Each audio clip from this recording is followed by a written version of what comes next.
Buying and selling cars seems like a lot of fun. I mean, why wouldn't it be? You like cars, you like making money, and you get to buy and drive some really interesting and different cars. But the problem is, you've got the potential to make a massive financial mistake. One false move can wipe out a year's worth of profits. And the car that is in front of me here has cost me a lot of money. I think it owes me about £4,000. And I think I'm going to be lucky if I get more than £1,000 back on it. So let's have a look at this car and find out why and how I made such a mistake. Looking at it, it's a really pretty little car. It's a BMW 118i convertible. It's a 2010 and it's in really good condition. I bought it from a car dealer that I know, and I've had a few cars from him, and to be fair, it was described as non-running. It was driving and then just stopped.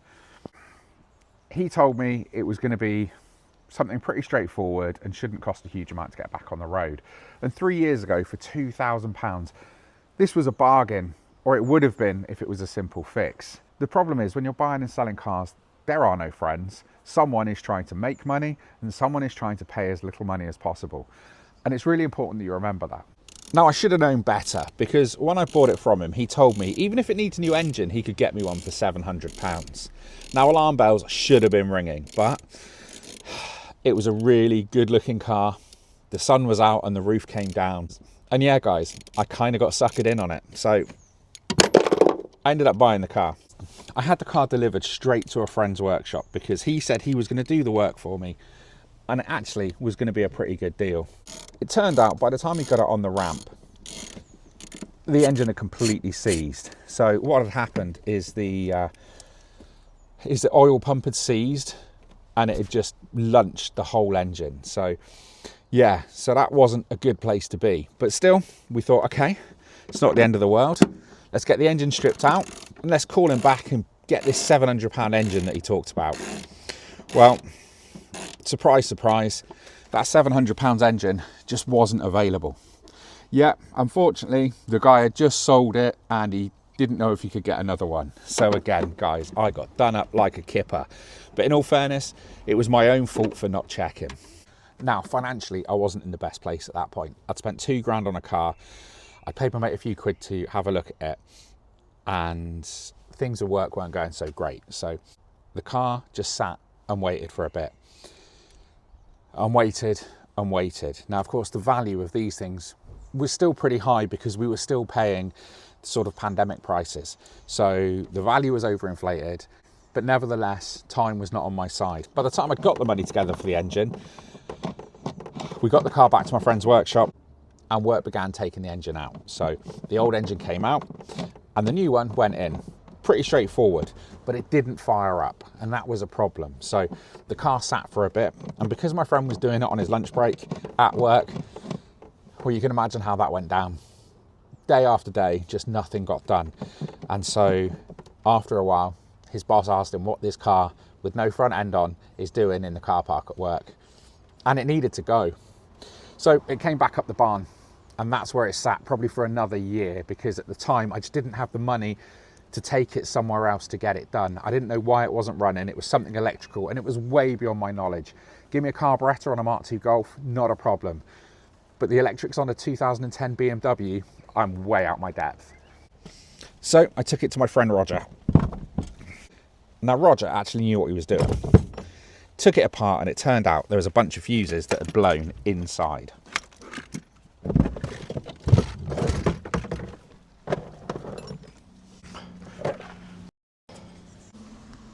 Now, there was a whole bunch of other stuff that needed doing, but we got it running. And I say we got it running. Roger and my wallet got it running. That's right, it didn't come cheap, but again, I didn't mind paying the money if I knew it was going to get going. So Roger got the car up and running, and there was some hope. It was running like a bag of nails.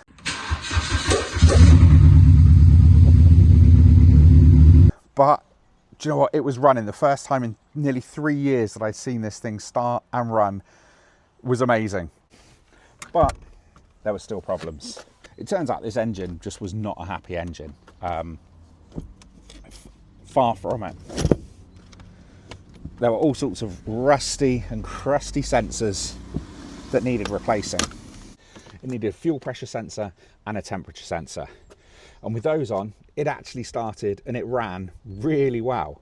So there was some light at the end of the tunnel. We just needed to button it up and get it sorted. And with it starting and running really nicely, it was time to get it in for its MOT. And I thought, you know what, this nightmare was going to be over. Now I knew I was going to lose money on this car. I spent £2,000 on the car. I then spent another £1,000 on the engine. I paid my friend a few £100 initially, and then I had to pay Roger again about £650 for all the work that he did. And look, he got it running and it ran really nicely. So fair play to Roger, worth every penny. Now it wasn't the warmest day, but the sun was out. So rules is rules. The roof had to come down. And with the roof down, I drove it out of Roger's workshop on its way to its MOT. But before that, obviously, I gave it a bit of a clean. So it was looking good. It was driving well. I had no reason to think that this MOT was going to be anything but perfect. We'd been under the car on the ramp, we'd checked it out, and it looked great. And you know what? Yes, it was great. On the ramp, the MOT tester commented how nice it was underneath and couldn't believe that it had been off the road for 2.5, 3 years since its last MOT. So yeah, do you know what? We did it. We got the car back on the road.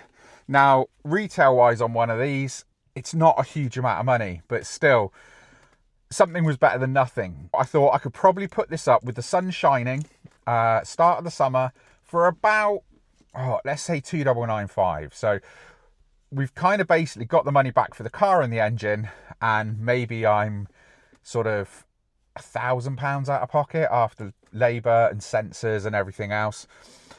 And you know what? I've got £3,000 to just get on and make some money on some other cars, put it into some other projects. At the end of the day, I've got some cash back in the pot. But unfortunately, after a couple of days of running around in it, just making sure everything was good before I put it up for sale. Now, I've driven it around for about a week, and unfortunately, on my way home from the barn one Sunday, we had some issues. So I'm feeling the pressure because I've got to get home because my missus is doing a roast dinner. It's just about ready. I've got to be home by 6 o'clock because that's when she starts serving dinner. It's usually about 6:05, but it gives me time to wash up and get ready. Now, unfortunately, I was running late. So she called me at 5 to 6 and I was just leaving the barn. Now, the barn is a good 20 minutes away from my house. So I was already in the doghouse. But I thought, you know what? I'll get there. She's always running a little bit late. And she even said, it's a good job I hadn't put the Yorkshires on yet. So I thought, I've got time. Roof was down, sun was shining. It was a beautiful evening and disaster struck. On my way home from the barn, I got a low water warning. But it was an amber one, not a red one. So I thought, okay, I'm literally half a mile from my house at this point. I can make it home, not a problem. Yeah, maybe I should have, maybe I shouldn't have. I mean, I turned the heating on full, proper shitbox style. I thought, yeah, this is no problem whatsoever. And I'm pretty sure that I didn't do any damage to this. It was less than half a mile. The engine didn't get hot. There was no temperature warnings. It was just an amber low water warning. So I thought, yeah, we're okay. Then all of a sudden, it started misfiring. And I thought, shit, I have gone and done some damage here.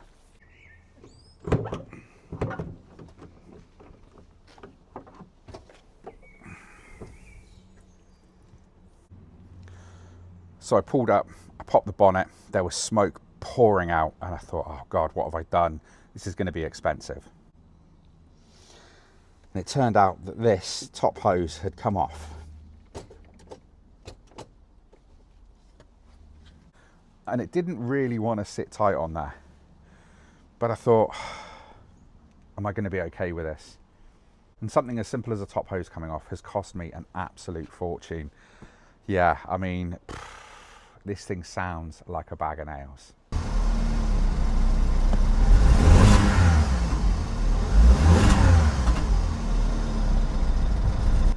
And so I think for this car, it is game over. Well, it certainly is as far as I'm concerned. I'm about £4 grand deep into this and I cannot spend another penny on this. I'm going to have to cut my losses and call it a day. So that year's worth of profit, you can wipe it out in an instant. Yeah, what a nightmare. So what have we got? Let's have a look at the car, because I'm sure that's what you're here to see. My nightmare BMW. So it's a 2010 118i convertible in, I think it's Alpine White with the M Sport kit. On the logbook it actually does say M Sport, but it's a 118i. I mean, it's not particularly sporty, is it? I think these things are about 140 brake horsepower, but it's a really nice car nevertheless. And if that engine hadn't let go, maybe it was me, maybe there's something else, I don't know. But it's just weird that at the same time that it dumped its water out, it started misfiring. So I think, yeah, in my rush to get home, I think I've probably caused this problem, and I've done myself out of potentially £3,000. Because inside, again, it's still really nice. So it's an automatic. It's a petrol, so it's ULEZ compliant.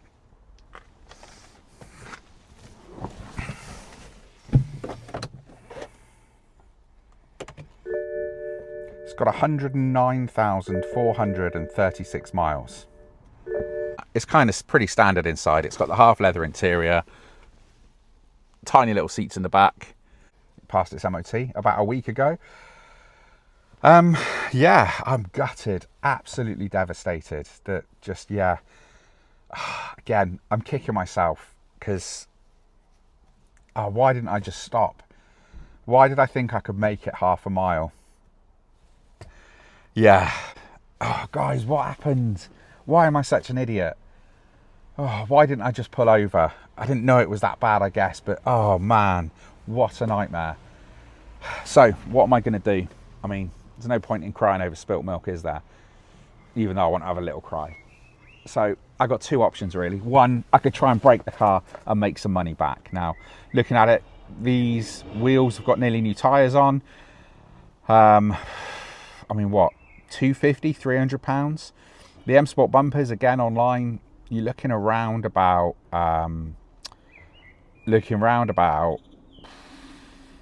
250 for the front, maybe 100, 150 for the rear. And then other than that, the body panels, the wings are about 50, 60 quid each. There's not a lot of money in it. So I've got a lot of hassle to try and get some money back. And then I might get back around about, what, maybe £1,000, £1,200 without going into all the tiny little bits, like trying to sell individual switches and everything else. So I could just strip it, put it on eBay and hope for the best. But that's going to take time, and it's space in the barn that at the moment I do not have. Option number two is put it up for sale on Facebook Marketplace as a spares or repairs with a dead engine. And I think that's probably what I'm going to do. Now, looking at it, the rest of the car is really nice. And it seems like such a shame, but I think that's my only option. I think if I put it up for what, £1,200, spares or repairs, and maybe someone wants to take this challenge on. But for me, guys, I think this is a harsh lesson that I'm an idiot. Cars go wrong. Flipping cars isn't easy. You're better off paying someone to do the job now than getting your mate to do it cheaply, or just do it yourself. But still, guys, this one is the straw that broke the camel's back. So I think, yeah, £3,000 down the drain when it should have been a tidy profit. But guys, look, what do you think? Am I an idiot? Was I just really unlucky? Should I stick to £200 Ford Mondeos? Let me know in the comments. Guys, be gentle, please. You know, this hurts. Thanks for watching. I'll see you on the next one.